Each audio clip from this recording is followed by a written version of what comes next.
आज की ताजा खबरों के अपडेट में बात करेंगे देश भर की तमाम बड़ी और काम की खबरों के साथ ही भारत सरकार की ओर से लिए गए कुछ महत्वपूर्ण फैसलों, जारी किए गए कुछ नए नियमों की।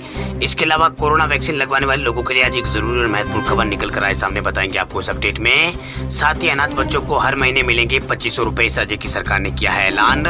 आखिर कौन से राज्य की सरकार ने किया ये बड़ा ऐलान, बताएंगे आपको इस अपडेट में। साथ ही इस राज्य में महिलाओं को सरकारी नौकरी में मिलेगा 35% आरक्षण, क्या है पूरी खबर बताएंगे आपको इस अपडेट में। साथ ही राशन कार्ड धारकों के लिए एक जरूरी और महत्वपूर्ण खबर निकल कर आए सामने, बताएंगे आपको इस अपडेट में।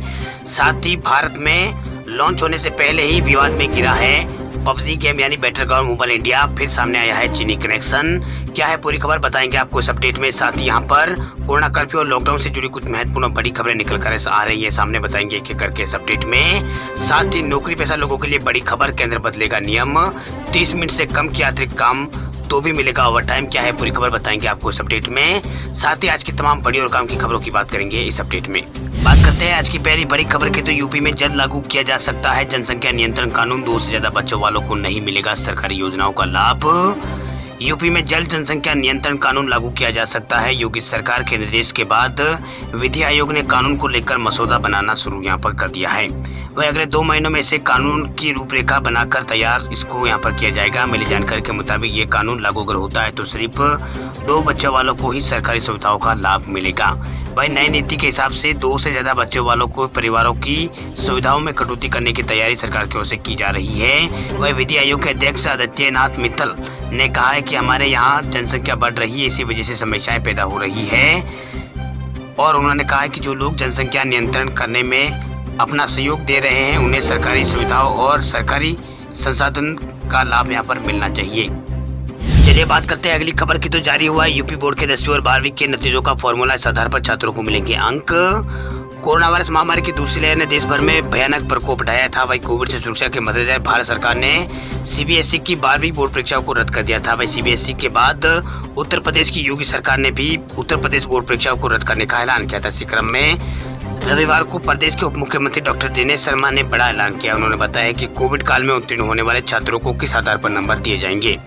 आपको बता दें कि यूपी बोर्ड की हाई स्कूल और इंटरमीडिएट की बोर्ड परीक्षा रद्द होने के बाद छात्राओं को दिए जाने वाले नंबर का फॉर्मूला तय हो गया है। वही उप मुख्यमंत्री दिनेश शर्मा ने बताया कि हाई स्कूल का नतीजा 50-50 और इंटर का 50-14 और 10 के फॉर्मूले के आधार पर आएगा।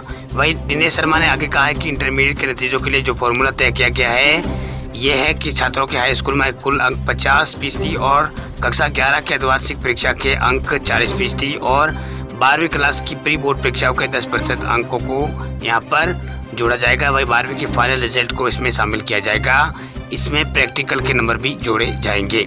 वही उप मुख्यमंत्री दिनेश शर्मा ने हाई स्कूल के नतीजों का फॉर्मूला जारी करते हुए बताया है कि 10वीं के नतीजों के लिए कक्षा 9वीं की परीक्षा में मिले कुल अंकों का 50% और 10वीं बोर्ड में मिले अंकों का 50% जोड़कर हाई स्कूल का फाइनल रिजल्ट तैयार किया जाएगा। इसी में आरक्षण मतलब इसी के अंदर अंतरिक्ष परीक्षाओं के नंबर औसत निकालकर जोड़ा जाएगा। वही इसके बाद यहाँ पर अंतराक्षी की परीक्षा के बारे में लिखा जाएगा। चलिए बात करते हैं अगली खबर की, तो भारत में विवादों में गिरा है बैटलग्राउंड मोबाइल इंडिया यानी पबजी गेम, फिर सामने आया है इस गेम का Chinese connection. Indian PUBG version Battleground mobile India को लेकर एक बार फिर यहाँ पर बड़ी खबर निकलकर सामने आ रही है। ये गेम एक बार फिर विवाद में आ गया है। वही बैटलग्राउंड मोबाइल इंडिया गेम को भारत में बीटा वर्जन टेस्टिंग के लिए कुछ यूजर्स के लिए उपलब्ध करा दिया गया। हालांकि ये गेम अभी लॉन्चिंग नहीं हुआ है, यानी इसकी लॉन्चिंग का इंतजार है। लेकिन लॉन्चिंग से पहले ही बैटलग्राउंड मोबाइल इंडिया गेम का जो चाइनीज कनेक्शन है वो सामने आया। ऐसे में बैटलग्राउंड मोबाइल इंडिया की जो गेम है उसकी यहाँ पर लॉन्चिंग खतरे में पड़ सकती है। वही IGN इंडिया की रिपोर्ट के मुताबिक बैटलग्राउंड मोबाइल इंडिया का डेटा चीनी सर्वर पर भेजा जा रहा है। रिपोर्ट में दावा किया गया है कि बैटलग्राउंड मोबाइल इंडिया के एक सर्विस का डेटा बीजिंग लोकेशन पर भेजा जा रहा है। साथ ही एक और चौंकाने वाली बात निकलकर सामने आई है कि इन सर्वर को टेंसेंट जो कंपनी है पहले भारत में जो पबजी गेम चलाती थी उस कंपनी को डेटा भेजा जा रहा है। साथ ही यह यूजर्स के डिवाइस का डेटा टेंसेंट की सहायक हांगकांग बेस्ड कंपनी बोरमैक्स बीटा के साथ और माइक्रोसॉफ्ट एक्वा सर्वर पर भेजा जा रहा है जो यूएस और मुंबई और मैस्को में स्थित है। वही आपको बता दें कि पिछले साल केंद्र सरकार ने पबजी समेत 117 चाइनीज ऐपों को भारत में बैन किया था। आरोप था कि पबजी मोबाइल की वजह से देश की सुरक्षा और अखंडता को नुकसान पहुंच रहा है। इसके बाद पबजी मोबाइल की तरफ से कई बार वापसी की कोशिश की गई। हालांकि तमाम कोशिशों के बाद इस गेम पर प्रतिबंध नहीं हटा तो पबजी कॉर्पोरेशन ने चीनी कंपनी टेंसेंट के साथ अपनी साझेदारी तोड़ने का ऐलान किया है और बिना चीनी कंपनी की सहायता से स्वतंत्र रूप से खासतौर पर भारत के लिए अलग battle ground mobile India game लाने का ऐलान किया। साथ ही कंपनी ने भरोसा दिया कि वो भारत के लोकल नियमों और कानूनों का पूरी तरह से पालन करेगी। चलिए बात करते हैं अगली खबर की। तो टीकाकरण में आंध्र प्रदेश ने बनाया है रिकॉर्ड। एक दिन में 10 लाख से अधिक लोगों को लगाई है कोरोना वैक्सीन। देश में कोरोना के खिलाफ जारी जंग में टीकाकरण अभियान चल रहा है। वही आंध्र प्रदेश में भी कोरोना की दूसरी और पहली लहर दोनों तरह से यहाँ पर दोनों लहरों में आंध्र प्रदेश पूरी तरह से प्रभावित रहा है। लेकिन राज्य में रविवार को आंध्र प्रदेश ने एक दिन में 1 मिलियन से अधिक यहाँ पर कोरोना डोज देकर एक नया रिकॉर्ड यहाँ पर बना दिया है। वहीं आंध्र प्रदेश सरकार के अनुसार रविवार को दोपहर 3:30 बजे तक राज्य भर में कुल 10,42,233 लोगों को कोरोना वैक्सीन लगाई गई है। वहीं मुख्यमंत्री जगनमोहन रेड्डी की सरकार ने सामूहिक टीकाकरण अभियान के लिए अपने गांव, वार्ड सचिवालय और सिस्टम दोनों का इस्तेमाल यहाँ पर किया है। इससे पहले एक दिन में 6 लाख वैक्सीन लगाने का रिकॉर्ड भी आंध्र प्रदेश के नाम ही था। वही आंध्र प्रदेश राज्य के अंदर कोविड पॉजिटिविटी दर 5.5% है, जबकि राज्य में मृत्यु दर 0.6% है। वही कल यहाँ पर कोरोना के जो केस आए थे वो यहाँ पर कम आए थे। राज्य में अब 1,03,945 लोगों का कोरोना टेस्ट यहाँ पर पिछले 24 घंटों में किया गया है। वही 5,774 पॉजिटिव में पाए गए हैं। चलिए बात कर लेते हैं अगली खबर की। तो अब अनाथ बच्चों को हर महीने मिलेंगे 2500 रुपए। ओडिशा सरकार ने किया है ऐलान। ओडिशा के मुख्यमंत्री नवीन पटनायक ने आशीर्वाद योजना के तहत अनाथ बच्चों की मदद करने का ऐलान किया। इस योजना के तहत अनाथ बच्चों को हर महीने 2500 रुपए की आर्थिक सहायता ओडिशा सरकार की ओर से दी जाएगी। आपको बता दें कि कोविड-19 महामारी के दौरान कई बच्चों ने अपने माता पिता यहाँ पर किसी में एक या दोनों को किसी ने खो दिया है। ऐसे में असहाय और अनाथ बच्चों को ओडिशा सरकार की ओर से वित्तीय मदद मुहैया कराई जाएगी। वह मुख्यमंत्री कार्यालय की ओर से जारी बयान में कहा गया है कि अप्रैल 2020 से लागू आशीर्वाद योजना के लाभार्थियों की यहाँ पर जो लाभार्थी है उनको 3 कैटेगरी में बांटा गया है। पहले वे जो अनाथ हो गए हैं, दूसरे वे जो बाल गृह जाना जिनको बाल गृह जाना पड़ा है, और तीसरी श्रेणी में वह बच्चे शामिल हैं जिन्होंने अपने माता पिता में से किसी एक को यहाँ पर कमाने वाले सदस्यों को खो दिया है। वह इस योजना के तहत सरकार उन अनाथ बच्चों को हर महीने 2500 रुपए देगी जिसने अपने माता पिता में किसी एक को यहाँ पर खो दिया है। वह आर्थिक मदद के तौर पर दी जाने वाली ये धनराशि लाभार्थियों की देखभाल करने वाले के बैंक अकाउंट में यहाँ पर भेजी जाएगी जब तक वे 18 साल के नहीं हो जाते। ये सरकार की ओर से ऐलान किया गया। इसके अलावा अगर देखभाल करने वाले व्यक्ति ने किसी व्यक्ति के ना होने पर बच्चों को बाल गृह यहाँ पर भेजा जाता है तो उन्हें हर महीने 1000 रुपये अतिरिक्त यहाँ पर दिए जाएंगे। वही कोरोना महामारी में जिन बच्चों के माता पिता में से किसी कमाने वाले सदस्य की मौत हो गई उन्हें 1500 रुपये दिए जाएंगे। चलिए बात करते हैं अगली खबर की। तो बिहार में अनलॉक 3 का हुआ है ऐलान। नीतीश कुमार सरकार ने जारी की है नई गाइडलाइन। बिहार में कोरोना मामलों में लगातार कमी देखी जा रही है। इसी को देखते हुए नीतीश कुमार सरकार ने कई प्रतिबंधों में रियायत देने को लेकर सोमवार को आपदा प्रबंधन समूह की महत्वपूर्ण यहाँ पर बैठक में कई महत्वपूर्ण फैसले यहाँ पर लिए गए। वही कई छूटों के साथ साथ कई प्रतिबंधों की अवधि को यहाँ पर बढ़ाया गया है। वही बैठक के बाद जो निर्णय लिए गए उसकी सारी जानकारी सीएम नीतीश कुमार ने ट्वीट करके यहाँ पर दी है। अब बिहार में 23 जून से 6 जुलाई तक सरकारी एवं गैर सरकारी कार्यालय 100% उपस्थिति के साथ काम करेंगे। वही दुकानें शाम 7 बजे तक बिहार के अंदर खुल सकेगी। वही रात 9 बजे से सुबह 5 बजे तक नाइट कर्फ्यू बिहार के अंदर लागू रहेगा। वही पार्क उद्यान में 6 बजे से दोपहर 12 बजे तक ये पार्क उद्यान वगैरह खुलेंगे। वही नई गाइडलाइन के मुताबिक सार्वजनिक परिवहन में निर्धारित क्षमता का 50% लोगों को ही बहने की अनुमति यहाँ पर फिलहाल सरकार की ओर से दी गई है। इसके अलावा सभी तरह के शैक्षणिक संस्थान बंद रहेंगे, सभी धार्मिक स्थल बंद रहेंगे, सभी प्रकार के सामाजिक खेल और मनोरंजन, खेलकूद और शैक्षणिक आयोजन पर प्रतिबंध सरकार की ओर से रहेगा। वह विवाह समारोह में अधिकतम 25 लोग ही शामिल बिहार के अंदर हो सकेंगे। वही अंतिम संस्कार और श्रद्धेय कार्यक्रम में अधिकतम 25 लोगों की आने की अनुमति यहाँ पर सरकार की ओर से मिली है। चलिए बात करते हैं अगले अपडेट की। तो राशन कार्ड धारकों के लिए जरूरी खबर, डीलर कम दे रहा है राशन तो इन नंबरों पर करें शिकायत, तुरंत मिलेगा पूरा अनाज। राशन कार्ड सबसे जरूरी डॉक्यूमेंट है जिसके बिना आपको सस्ता राशन नहीं मिल सकता। वह प्रधानमंत्री गरीब कल्याण अन्न योजना के तहत देश भर में फ्री राशन दिया जा रहा है।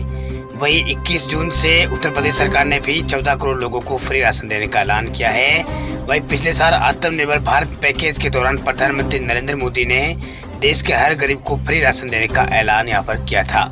हालांकि इस बीच कई इलाकों में शिकायत ये मिली थी कि उन्हें उनका राशन डीलर जो है वो लोगों को उनके हिस्से का अनाज यहाँ पर कम दे रहा है।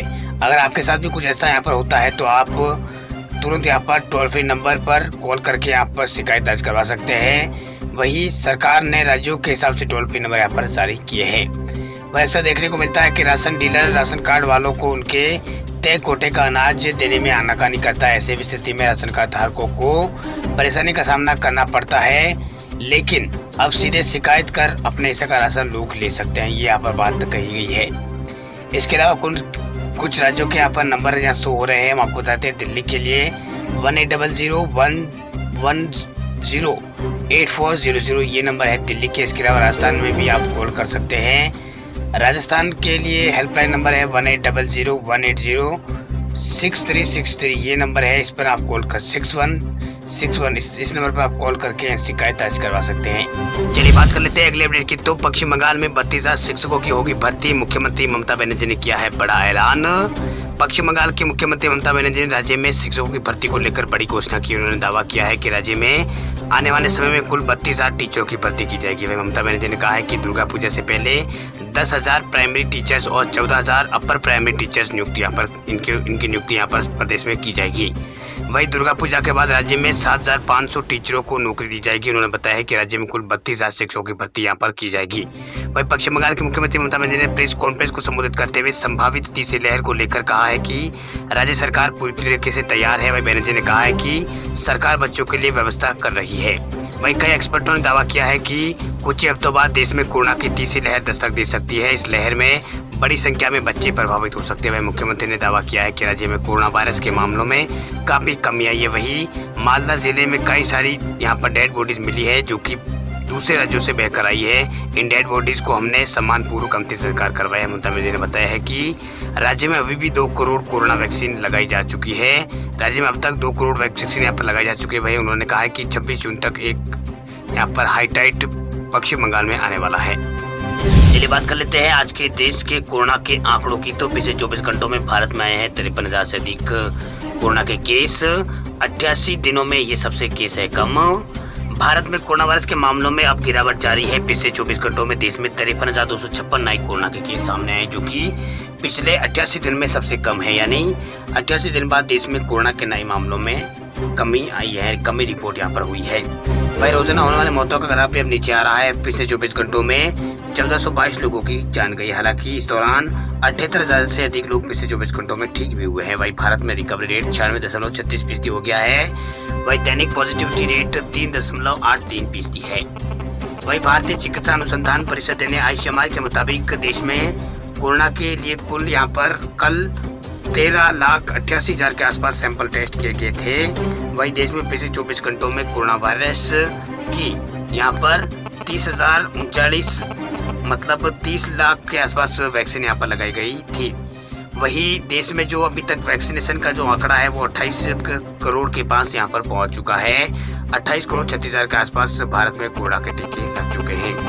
वही कुल पॉजिटिव के मामलों की संख्या है भारत में वो 2,99,00,000 के आसपास पहुंच चुकी है। वही कुल मौतें भारत में 3,28,000 से अधिक हो चुकी है। वही देश में डिस्चार्ज होने वाले लोगों की संख्या 2,88,44,199 है। वही देश में सक्रिय मामले फिलहाल 7 लाख के आसपास यहाँ पर बचे हैं। वही देश में 18 साल से ऊपर के लोगों को कोरोना का टीका अब भारत सरकार की ओर से फ्री लगाया जाएगा। वही प्रधानमंत्री मोदी ने 7 जून को इसका ऐलान किया था। वह सरकारी वैक्सीनेशन सेंटर पर वैक्सीन के लिए पैसे अब नहीं लगेंगे, फ्री यहाँ पर वैक्सीन सबको यहाँ पर मिलेगी। वही अब राज्यभर कुछ मामलों की बात करें तो पिछले 24 घंटों में पंजाब में 550 नए मामले सामने आए हैं। वही हरियाणा में 201 नए मामले सामने आए, तेलंगाना में 1006, तमिलनाडु में 7,000 के आसपास मामले सामने आए हैं। वही मणिपुर में 24 घंटों में 527, केरल में 11,000 से अधिक नए मामले सामने आए हैं। इसके अलावा आंध्र प्रदेश में 24 घंटों के दौरान 5,000 से अधिक नए मामले सामने आए। दिल्ली में 124 नए मामले दर्ज हुए हैं। वही MP में पिछले 24 घंटों में केवल 87 नए मामले सामने आए हैं। इसके अलावा यहाँ पर जो सक्रिय केस है वो 2200 से भी कम है। इसके अलावा राजस्थान में पिछले 24 घंटों में 144 नए कोरोना के केस आए हैं। 4 लोगों की मौत यहाँ पर हुई है। पश्चिम बंगाल में 2,000 से अधिक आए हैं। महाराष्ट्र में 9,000 से अधिक मामले सामने आए हैं। वही असम में 1,775 नए मामले सामने आए। वही कर्नाटक में पिछले 24 घंटों में 5,000 से अधिक मामले सामने आए। यूपी से 251 मामले पिछले 24 घंटों में सामने आए हैं।